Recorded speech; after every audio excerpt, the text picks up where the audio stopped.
I got 2 minute games. I gotta at least try them all. This is my first impression backlog Death March. Here we've got Salting the Earth. It's some kind of like a orc, ogre, I guess halfling, like visual novel thing. So anyway, let's give this a shot.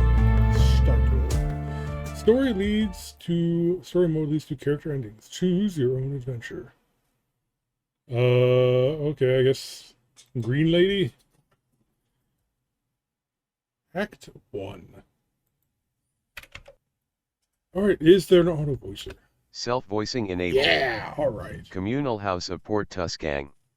They must have rebuilt it from the ground up. It doesn't resemble the photos in my history books. Stranger, still moving? The stranger speaks to me as though she's reading from a manual. She has a commanding and husky voice, and a flat accent. After a 2-hour walk from the airport, here I am, 1,200 kilometers from my house, hammered by the heat and stuck on a building ledge chasing a cat. It was a difficult climb and the shallow protruding edges didn't provide much help. No rainwater pipes from the direction I climbed up either. The fur on my right arm is drenched as I wipe off another trickle of sweat on my cheek. Another half an hour and I would have turned medium rare. Yeah, it's pretty hot where I'm at right now too, so I can relate to that. Stranger, hey, are you listening? She demands. It must be the heat because I find her voice increasingly attractive. Rue, yes, ma'am. I'm still on the move, I say with a light-hearted chuckle. I could do a salute, but no one is watching. Stranger, I am not a ma'am. Rue, with a voice like yours, darling. You should be. What?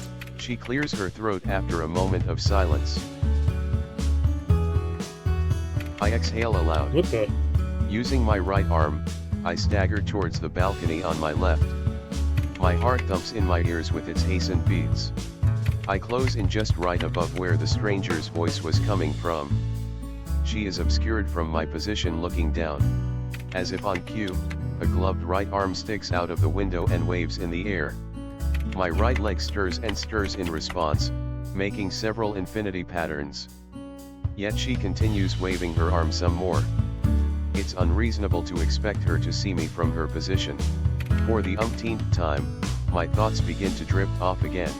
This time, I wonder what the stranger looks like. It is easy to form a coherent image of stoicism based off her voice. I imagine she would be an intimidating person, like all other Oregon women I have met. Especially here in Port Tuscan where some are professionally trained for combat situations. Oregons have bulky physical frames compared to us nymphs. They also have wider shoulders, upright ears, and visible tusks.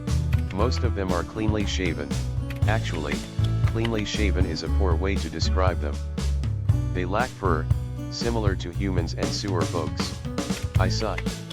Despite my size and obvious racial differences, wouldn't it be nice if I can fit in easily? You know, I'm pretty sure that if something called sewer folk existed, they would quickly change their name. I give my thigh an audible slap just as I finish the thought. No takesy backsy. Stranger, you know this is the 3rd floor, Her question jolts me back to reality. A sense of anxiety settles in. Have I been speaking to myself out loud? I am making a poor first impression with a possible ally in this foreign community. Rue, I'm a great climber. I got this. My mouth quivers from the height. I haven't got it at all. As I feel myself slipping forward, my fingers tightly weave the ledge. Chipped colored nails scratch the dust off this brittle cornice. That could have ended badly. Rue, if I still had my spare clothes, I'd have fashioned them into a rope and be on the ground already. Surprised I actually used the word cornice. I don't think many people really know what that word is. Stranger, Can't you say didn't I bring your know it too well clothes. Rue, when I got off the plane, my baggage was collected by someone called Micah. Rue, I was left with nothing except for my carry-on. Stranger, Rue, which was confiscated while I was dealing with customs. I left it by itself on a bench. The woman elicits a huff. She is either not good at hiding her emotions, or doesn't attempt to. I make tiny wobbles with my bottom to move towards the balcony. This conversation is dragging on and I can't even use my puppy eyes to win her over. The thin ledge makes a small cracking noise. It might not hold my weight for much longer. I look around and spot a higher ledge, which I assume to protrude farther. It's hard to tell from this angle. There is no point of climbing even higher when I am already so close to the balcony. Rue, I don't usually scale buildings on my first day, trust me. Rue, there was a cat up these ledges meowing. Rue, meow meow. That means help me get down. Rue, should not be confused with meow meow, which means I want to roll over and eat your hand when you pet my tummy. Stranger, you don't speak cat at all, do you? I can imagine the eye rolling already. Rue, what? I gasped out loud, dramatically faking my hurt. Rue, was it that obvious? Stranger, the cat was gray with the white belly. Rue, yes. A two-tailed cat. The Oregon is silent for a moment, contemplating. Stranger, that was Spirit. He roams around. Rue, maybe next time, Rue, won't tr. The ledge beneath me gives in suddenly with a crunchy crack. Oxygen bursts into my mouth. White rubble trails are dribbling to the ground below. Everything seems to slow down to an excruciating point. I squint my eyes and mutter to myself. Rue, oh. Shit. Luckily, my hand manages to catch onto the top windowsill. My heart lurches at the thought of possibly falling to my death. Stranger, your hand. Give me your hand. The stranger reaches out to me. At this angle, she appears to be kneeling on the bottom window stool with her other hand grabbing the panel casing securely. The bottom half of my body dangles heavily, pulling me towards the ground while my legs are propelled towards the window. Stranger, let go. I got you. I give in. Just when I fall within her reach, her hand catches my arm and yanks me upward into her body. She slowly drops from the window stool to the ground, unfazed by our collective weight. Her arms still wrap around me securely. As my feet touch the ground, my shivering body collapses into her chest. Rue, th. Kind of a take on the whole, slipping out of something into someone's arms. Thank you. The wildly beating heart in my chest makes it difficult to form words. Stranger, ow. My lungs heave, attempting to inhale uneven breaths of oxygen. When my senses stabilize, the first thing I feel is her body heat. Her skin is hot like a stranger. It is safe now. This clip there. Breathe. You're safe now. Breathe. She whispers comfortingly. Puffs of warm breaths ghost the top of my head. Stranger, are you breathing? Rue, only in. Pad, pad. My eyes hazily pry apart when I finally feel her reassuring hand on my shoulder, peppering awkward pats. I bring my arms down where my fingers can dabble the scarred skin. The thought of falling flashes back in my mind. I immediately grab onto her like a lifeline. The front of her shirt scrunches up in my shaking fists. Does she think I smell like sweat and sunburn? Taking in another deep breath, I look up at the woman. Her intense red eyes bear a worrying scowl. There is an orange hue in her blood-colored irises, which I could only see at this distance. A few scars mark the bottom half of her face. A sentinel officer perhaps? She bears the distinctive sigil tattoos of the Oregons. Stranger, aside from the cornice, did you break anything else on your way down? And that's when the dream ends. The woman ducks her face as she pulls away. She turns to inspect the exterior of the building. I take in my surroundings at last. It is a large indoor pool. There is no one else around but this lonesome Oregon figure. Stranger, it's not far from the balcony. That should be a quick fix. she mutters. She then lets out a long sigh. Stranger, I wonder how much the boss will hate this. Rue, I'm fine, too, by the way. Stranger. The woman spins around and crosses her arms. Rue. After taking in the full sight of my rescuer in all her glory, I have to admit she isn't a bad looker. On the contrary, I find her to be quite attractive. She is tall, very tall. With her broad shoulders and a strong pair of arms, she is nothing short of a model Oregon woman. Chiseled cheeks complement those focused eyes. Her hair is woven up in a messy high bun, revealing the curvature of her defined neck and collarbones in their entirety. Her right bicep looks like someone took a bite out of it. Is it painful still? What would it feel like to touch it? Battle scars are littered along her arms.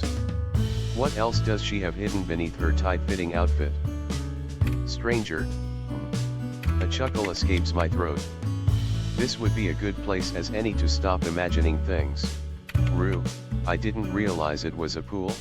Stranger, yep. She agrees with a blunt nod. Rue, not a popular time for swimming, Ed. Stranger, it is our nap time right now. The image of many large Oregons gathering around and proceeding to have their collective nap makes me chuckle out loud. This place is more easygoing than the military. Rue, was that what you were doing here before you found me? Stranger, It is calming in here. Stranger, no one would swim right after lunch.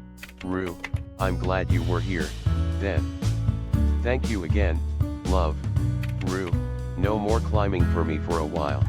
Rue, not for the lack of trying. Save slot 3. Rue, it feels good to make fun of myself a little. You don't appreciate being alive until you are so close to death. Plus, 9 out of 10 doctors agree that pancake is not a good look on me. The 10th would be my cousin Nui, who never let me forget the fact I crashed his bike into an oven. Long story. Stranger, not to worry. I can always catch you again. Rue, I don't plan to do it again, but I will see what I can do. Only one option, introduce myself. Rue, oh, where are my manners? Rue Cherawati, the new sous chef. How do you do? I flash my brightest smile and extend my hand. She looks deep in thought. After a moment, she shakes her head. Stranger, sorry. You remind me of someone I know, Rue Cherawati. Stranger, I can't get over that. Someone she knows. Rue, just Rue is fine, love. Rue, I didn't catch your name.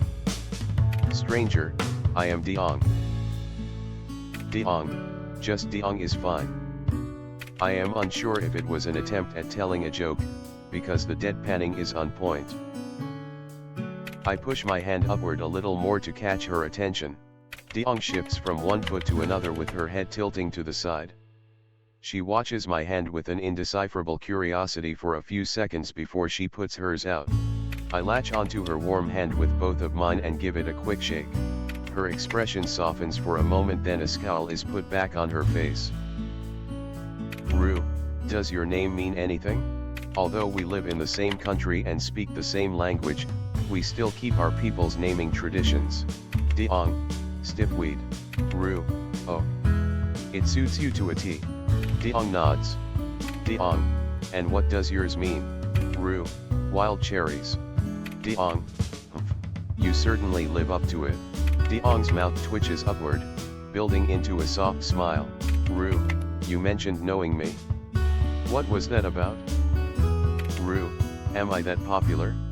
Deong, you are the one the boss is mad at? You didn't show up at the orientation this morning. Rue, boss, you mean Nimgan? Supposedly, if my flight had arrived on time, I would have been picked up at the airport and escorted here by someone named Micah. Nimgan was my first point of contact. Deong nods slightly. Deong, it had people talking. Rue, oof. I am confident my lateness wasn't the only thing worth gossiping. My being the only nymph in this community would also be a popular topic too, perhaps. Rue, how mad was she? Rue, give me the sugar-coated version. Deong sighs. Deong was. She is still mad. It doesn't sound like the Nimgan that I know of. She was an absolute angel on the phone compared to the contact I had before they approved my application. We had several lengthy calls. It put me at ease speaking to her, and her laugh was infectious. She made me feel like it could all work out. Is this one of those cases where a person's phone manners differ from the way they carry themselves in real life? Rue, I shouldn't waste more of her time, and Deong nods in agreement. Deong, come, then. She heads to the door and turns back. Her fingers do a confident beckoning motion to me. I could only follow her. We slip behind a door marked with a female symbol to rows of amber-tinted lockers. They must have installed them recently. The wood is brand new. This room is big enough to accommodate 2 sports teams.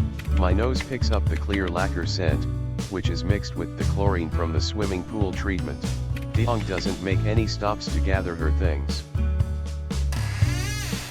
A well-lit long corridor lies beyond a locker room door.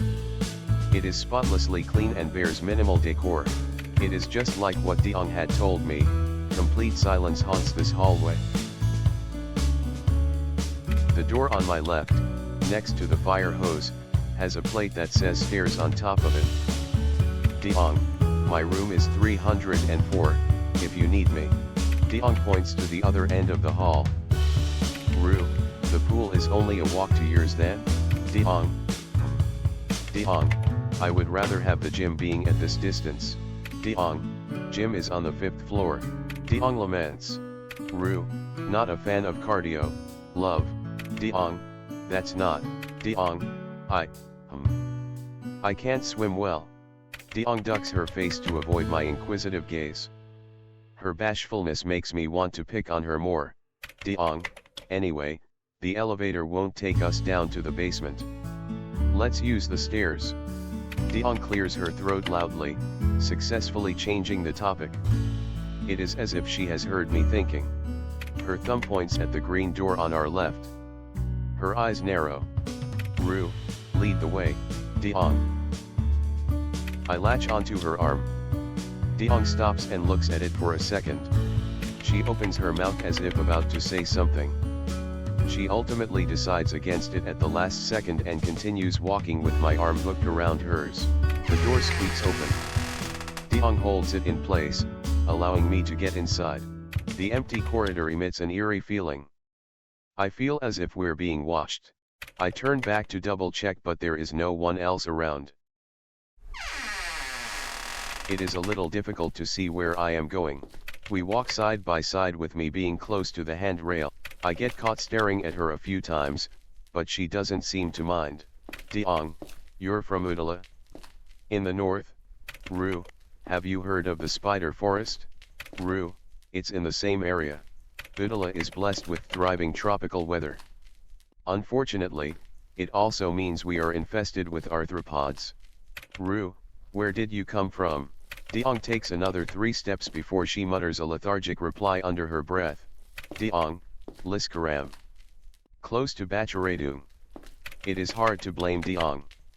Towns around the capital city Bacharadung suffered the most in the war. Rue. Deong reaches out to grab me by my forearm when I miss my step. My eyes are glued on her serious face the whole time. Deong, watch where you are going. I nod. My hand tightens its grip on the handrail as we continue our trip. Eventually, we reach the lowest floor. The door frame to this basement is bolted to the wall with high-strength anchors. This area seems to be designed to withstand heavy pressure. It makes sense to me that someone of Nimgan's caliber would choose to stay down here. Despite its thickness, Deong pulls the door open with ease. Rue, you're so strong, Deong. Deong, PFFF, it's only a door. Can you be a little bit more blatant? Deong pauses for a second to give me a look over.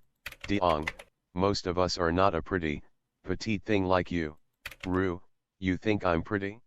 I cannot help but giggle to myself, disregarding Deong's puzzled scowl. The lights flicker on and off in this old basement. Pipes of many shapes and sizes run along the length of this long dark hall. The sound of water dripping is calming me. On my right is a glass window with fish swimming just right outside. Rue. A large shadow floats away from me, leaving a long trail of dark liquid. Diong. Rue. You okay? Rue. What? Rue. Yeah, Rue. I thought I saw a shadow carrying something. I rub my eyes. There is no trace of it when I give it another look. It must have been a trick of the light. This place smells a little musky and salty, but it isn't as bad as I have imagined. My right arm loops around her left when we descend. This place smells a little musky and salty, but it isn't as bad as I have imagined. The ventilators are well placed. My right arm loops around her left when we descend onto flat ground. I couldn't refrain from squeezing. I haven't held a gun in a long time. Rue, don't flex. Diong, I'm not flexing. We have been lightly bantering the whole way down.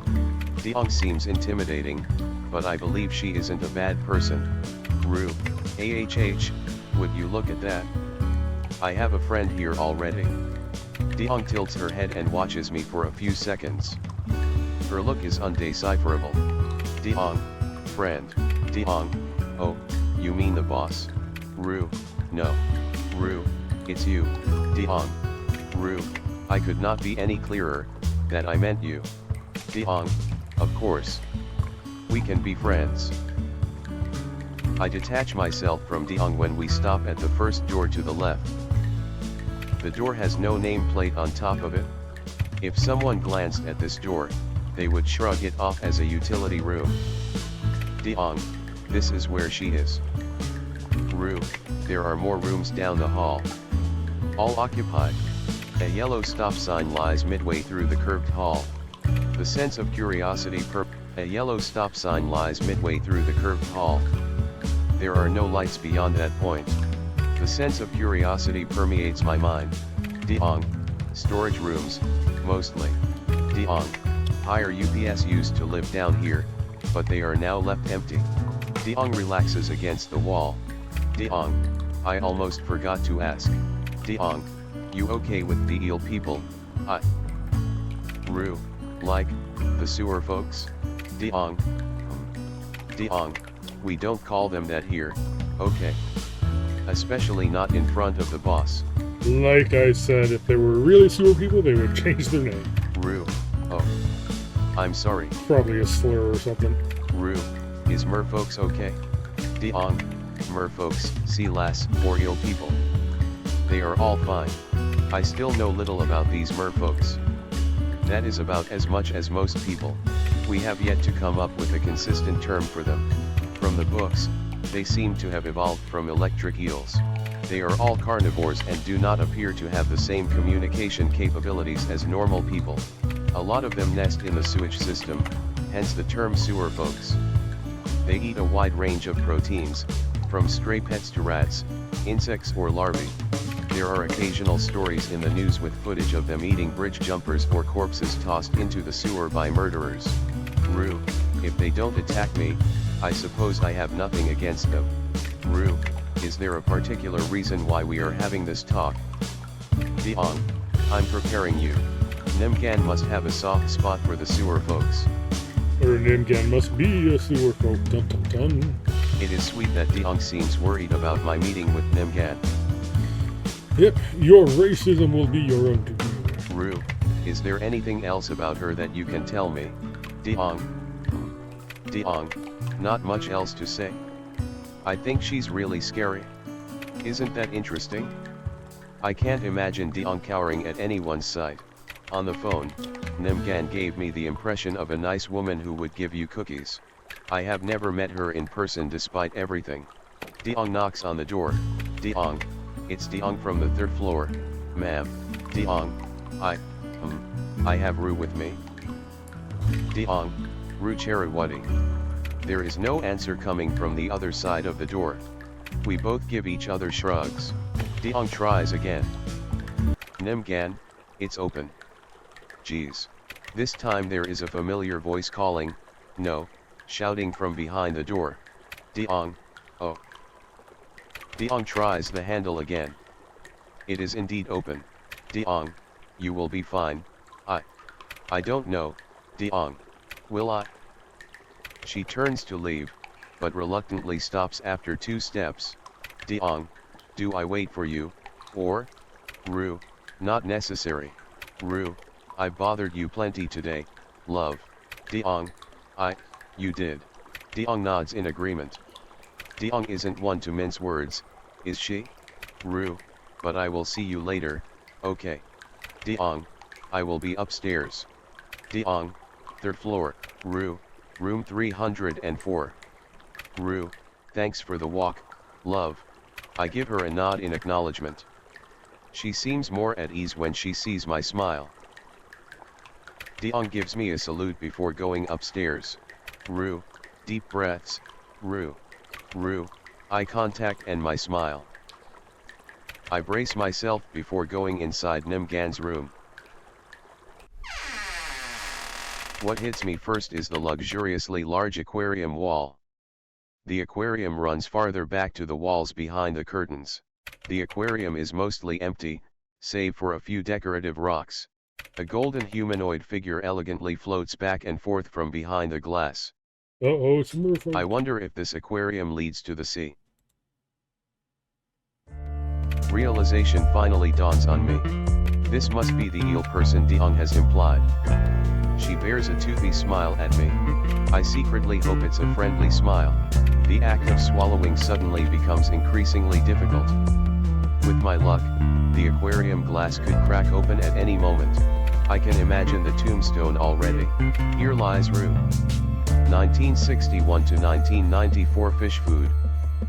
With my focus being on the eel person, I walk right into a large Oregon standing in the middle of the room. I bounce back while she remains unfazed. Nimgan, Rue Cheruwati? Rue, that is me. I think. Nimgan, are you or are you not? A large red Oregon, whom I assume to be Nimgan, scratches her head. Rue, yes. I am me, Rue Cheruwati. Her scent rubbed off on me after our collision. Beneath the fancy cologne is an unpleasant hint of tar. I count several pieces of jewelry on her person and a thick golden necklace on top of her high-thread turtleneck. The eel person knocks on the glass once and waves at me. Does this eel person understand us? Nimgan, right. Nimgan, take a seat. Just standard procedures, sorry. She smiles at me and makes herself comfortable. Nimgan sits comfortably at the end of the long couch. She scrunches her brows while looking over a bunch of document folders. There is a personal laptop computer lying on her desk. A top-end brand. My friend Koa bragged about her being on the wait list just to order one last month. The eel person floats closer to where Nimgan is. Never have I seen an eel person from this distance. She is a bizarre giant fish with curious protuberances on her forehead. Her skin emits low light, barely visible under the brightness of the aquarium. A permanent smile is branded on her face. She seems relatively harmless. Nimgan, have a seat. Nimgan beams and pats the space next to her. Rue, is it okay to discuss this in front of? It occurs to me I don't know how to address the eel person. Nimgan, oh, her. Nimgan thumbs at the eel person with an inquisitive tone. She continues when I nod. Nimgan, that's fine. Morik smile. Nimgan, she can't understand us well. Plus, she does what she wants anyway. Nimgan's mellow voice puts me off. It gives a different impression on what she would look like. Rue, I prefer standing. Nimgan, right, let's get to it then. Nimgan, you are late. Nimgan, you missed the bus I sent out to you. Nimgan, you didn't answer any of my calls. She emphasizes each accusation with a throaty grunt. The eel person knocks on glass again. This time, she shakes her head in disapproval. Nimgan lifts her brows and her scowl quickly turns into a smile. Nimgan, therefore, some explanations would be nice. Thanks. Her voice softens. It is as if I am speaking to two different people. Rue, I am so sorry. My plane took off late, and there was some trouble with my carry-on. Rue, when I finally found my way out of customs, the bus had already left. Rue, and my phone ran out of credits. I couldn't return any calls. Nimgan gives me an understanding nod. Nimgan, imagine my worry when Micah arrived with only your luggage. Nimgan, although, it is just like Micah to forget a whole person. Nimgan, ha ha ha. Nimgan laughs wholeheartedly. The muffled sound of glass tapping gets Nimgan's attention again. They exchange looks. This is feeling like backseat managering. Nimgan, so, you walked here? Rue, yes. Took me around 2 hours or some gunk. 2 hours of sunburn and I won't even get a 10. Nimgan, really? It wouldn't have taken that long if you walked faster. Wow. What useful advice. My face puts on an unamused smile. Nimgan clears her throat. Nimgan brings up the file and starts reading from it. Nimgan, your old sergeant from the army gave an outstanding recommendation letter. Not this again. It opened up my perspective on the war and helped me mature as a woman. However, 5 years in the military was more than enough. I made sure to omit the details of my self-taught lockpicking skill and minor trespassing charges I committed in my teenage years. So what if I wandered in abandoned malls and buildings? It's not like I was hurting anyone. Urban explorer, I take it. Nimgan, there is no straightforward way to say this. Nimgan, a large percentage of our residents were usurper mercenaries. Our relationships have improved a lot after the war, but some of us might not get along well with government militants. Rue, Nimgan, was I hired just to soothe your connection with the military? The current military and the Sentinel mercenaries have a long-standing history. Initially, both groups were united under the same name, the Usurpers, with the militia playing a big part in dethroning the late Empress. After the usurpation war was over, a group of nobles and their associates split up from the usurpers to form the new government. Being mercenaries, the rest distanced themselves from the government branches, all the while keeping the name the usurpers. Over time, they grew into a large and independent defense force of the country. To parrot a talking point of the media, they are simply too large to fall. Meanwhile, the military is still trying to reclaim its lost credibility even though they now operate under a new government structure. All because they were made up of the old noblewomen and noblemen. Nimgan, I hired you largely for your skills, but your presence is very important to our relationship. Nimgan's gaze softens. Her protruding tusks make it harder to see her smile. Nimgan, you must have heard of the rumors. Rue, of your merger? Rumor has it that the official military is looking to fund the Sentinels to combat rebels. But I find it unlikely they are willing to indulge their competitor. Nimgan, I will neither confirm or deny it. I can only say it might make your life just a teeny bit more difficult. Nimgan's fingers absent-mindedly play with her necklace. Nimgan, this is a good opportunity for our Orogans to interact with other races. Nimgan, as you can see, we keep to ourselves most of the time. Despite being in the same country, the Orogans have a tendency to build a strong sense of community among themselves. They tend to live in closely knit, densely populated neighborhoods. It isn't unheard of if an Oregon lived in congregate housing all her life. Therefore, while the usurpers were composed of soldiers from different races, after the war Orogans are the main occupants of these communal houses. Non-Orogans prefer private housing and traveling to work, rather than staying in a provided facility. Nimgan, that's everything I wanted to go through with you. Nimgan leaves the file on top of the stack of documents. Nimgan, what interested you about us? Nimgan, call it a casual curiosity. Rue, off the record? Nimgan, off the record, I am interested in Orogans.